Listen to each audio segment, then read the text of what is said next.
If you would like to unlock the power of your memory and really take your life to the next level, then you need to know about man's greatest invention, which is the Memory Palace. If you don't know what the Memory Palace is, then check out my first video where I teach you all about it.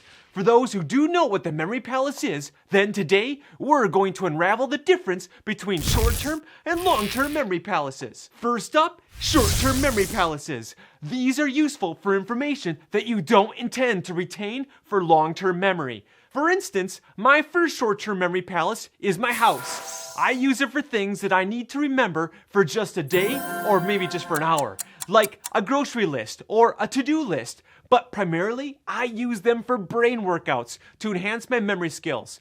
A classic example is memorizing a 100-digit number within 60 seconds, a technique that you will learn from me on my YouTube channel very soon. So make sure to subscribe. Another use of short-term memory palaces is memorizing a deck of cards, which is a fantastic brain workout for making images more memorable. Doing these kinds of brain exercises demonstrate the importance of having memory palaces ready for short-term information that you intend to forget very soon. So, when practicing with a deck of cards or with numbers, I skip the recall rehearsal part since I plan to reuse the memory palace the next day because I don't want to have to create a new memory palace every day just for some quick brain workouts. Now, let's talk about long-term memory palaces, which are essentially, the opposite of short-term ones. These are created for information that you wish to remember indefinitely. Forever. Forever. Forever. For example, if you're memorizing the periodic table, you might designate a familiar grocery store as your memory palace for this purpose. Once set up, this grocery store becomes a permanent memory palace just for the periodic table.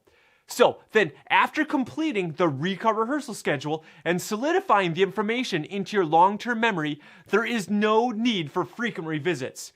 This is a huge misconception. The beauty of the memory palace technique lies in its permanence.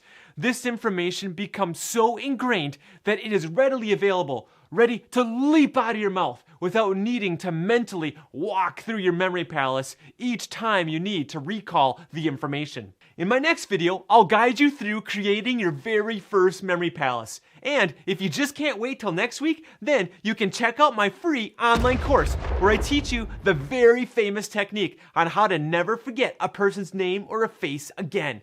You can find that link of my course in the description below. I'll see you next week.